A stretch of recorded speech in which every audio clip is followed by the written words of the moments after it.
I'm Vicente Martinez, and together with Rodrigo Salas, Oliver Tessini, and Romina Torres, we will present machine learning techniques for behavioral feature selection in network intrusion detection system.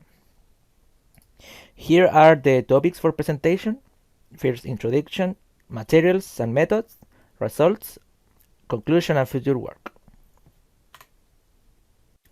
Cyber attacks on information systems may compromise some of the three essential aspects of information security: confidentiality, integrity, and availability. This could negatively affect an organization, putting business continuity at risk. Because many of those threats, such as a denial of service, directly affect availability. Cyber attacks are carried out in 7 phases: reconnaissance, weapons, delivery, exploitation, installation, command and control, and action on the target. The first phase is used to obtain information details from the target. For example, type of technology used or the email list. Additionally, it seeks to generate an attack strategy for the following phase.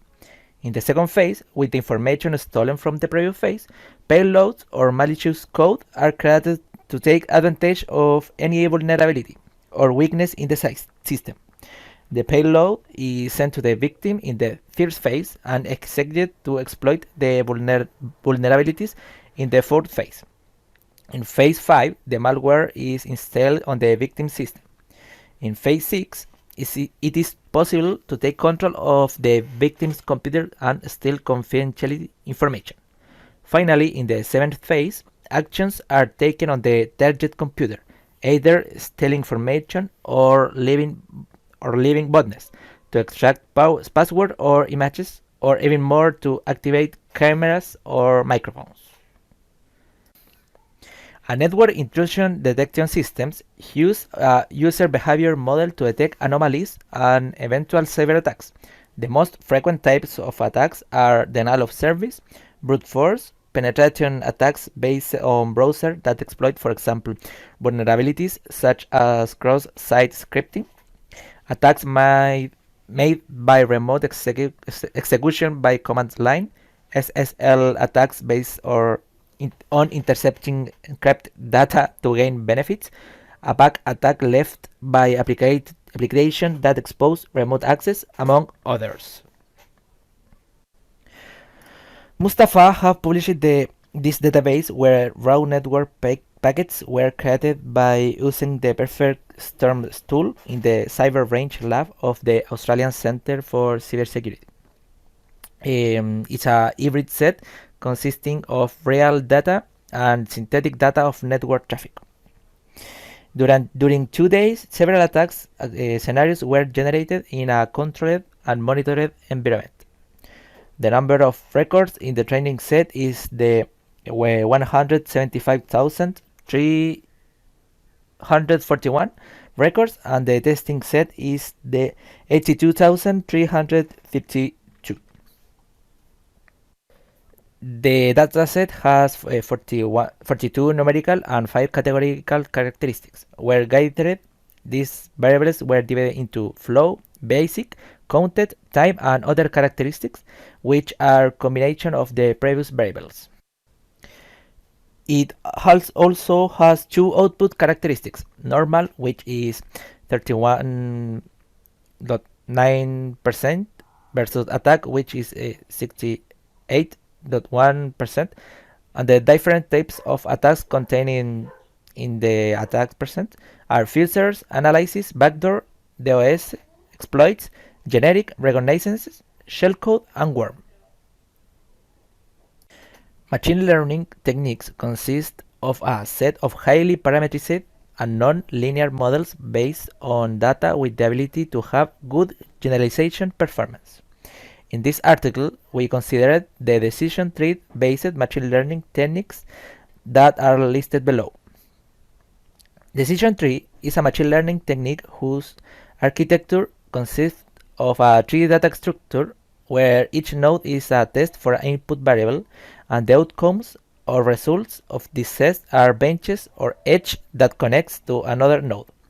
The algorithm generates a recursive partition of the input space that ends in a leaf with the final classification decision.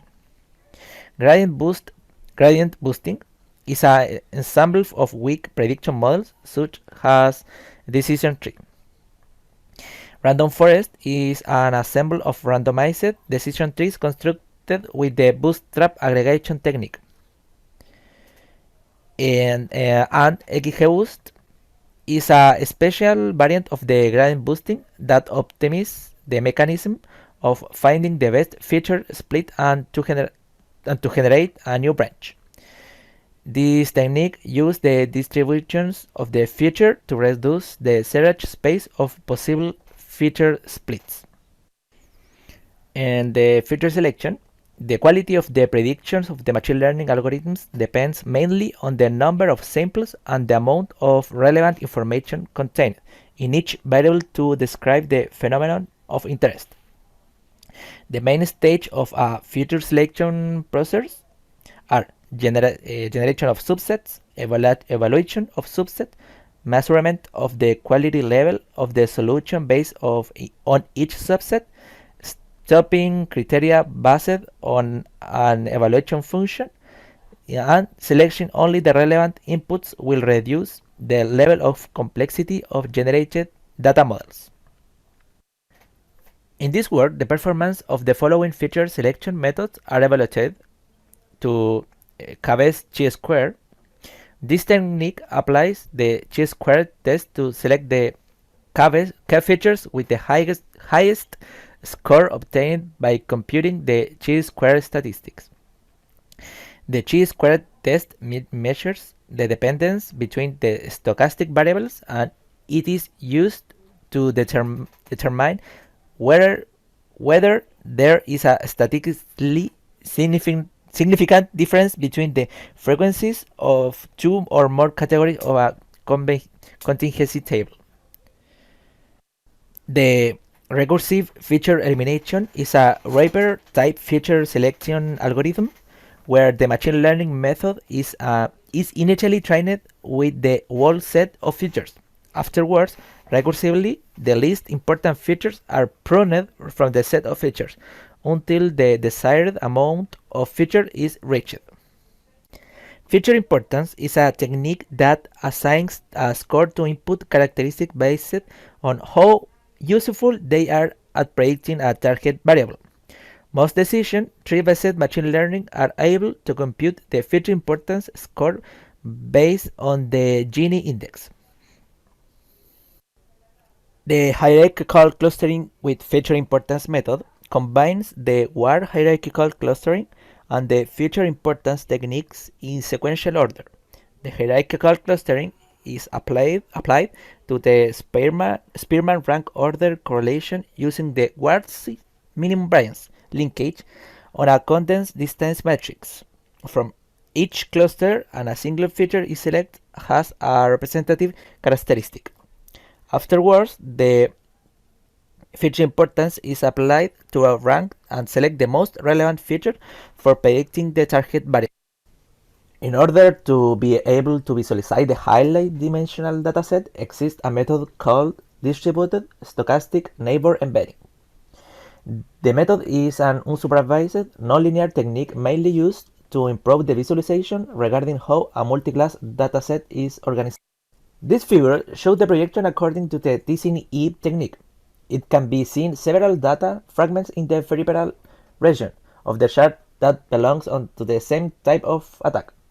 This implies that the machine learning technique will be able to detect and separate well this group of data. However, in the central region, the data is very mixed, thus the classification task will be more difficult. In this section, we perform a comparative study of the decision tree-based machine learning techniques combined with different feature selection techniques for intrusion detection. To evaluate the performance, we use the F1 measure, consisting of the harmonic average between precision and recall. The results show that the random forest and the XGBoost achieved a performance that reached up the 98.5% in the F1 measure, when the complete set of features were used. However, by selecting the 10 most relevant features, the performance is slightly reduced to 98.1% for the random forest.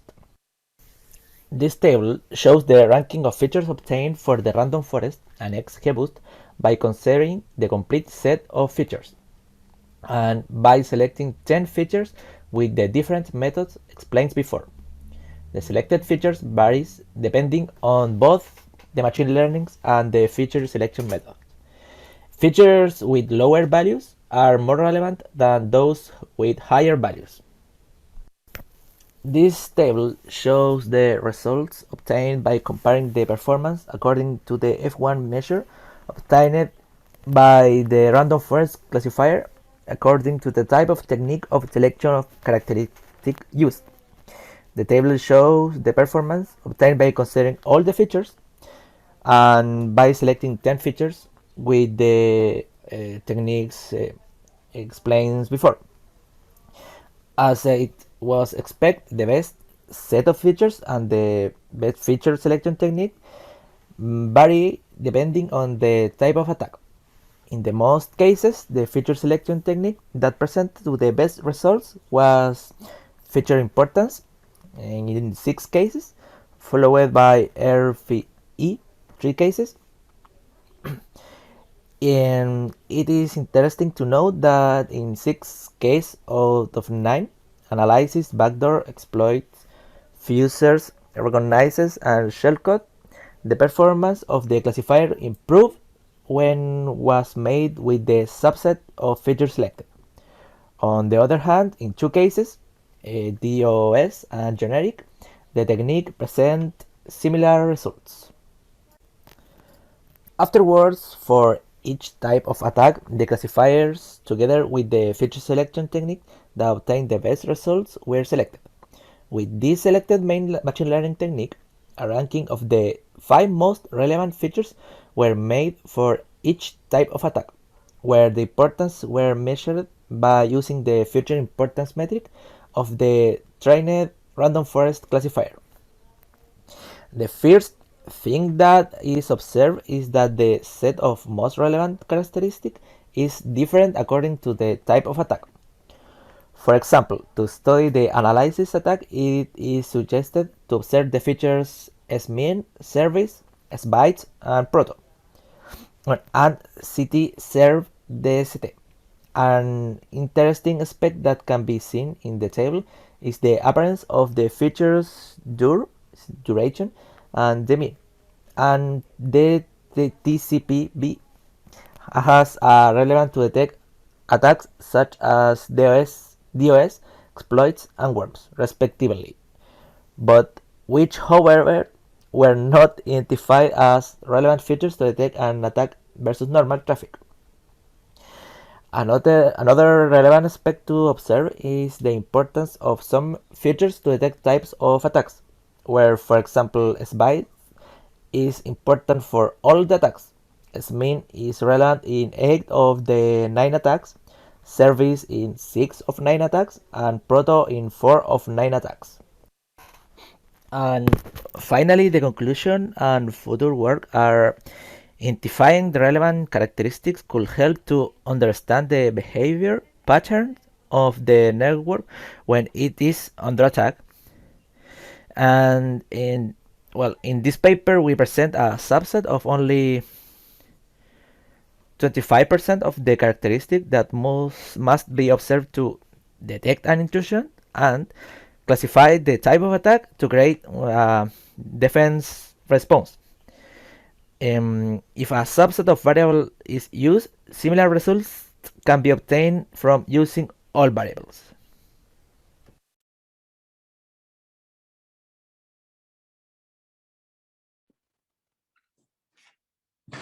Thank you very much, Vicente, for your presentation. Nice work. Okay, we are going to proceed to some questions. And let me see if there is any. Just a minute. Okay, so I proceed with some questions. First, Okay, you use a global model, a model that is able to learn using all the features in order to detect attack or not. However, as you are results are telling, for some attacks are better some features, and for other attacks other features. So my question is, in your opinion, in order to make a machine learning model for this kind of problem, do you suggest a global model with all the features included, or a model made for each type of attack? Well, in most cases, it's preferable to have a local model for each type of attack, since this will provide more knowledge to be able to create a specific defense system. Also, a local model provides a faster detection of these attacks, which is what you need to implement an intrusion detection system. Okay, thank you. Okay, any questions? Thank you very much, Vicente. Thank you for your presentation.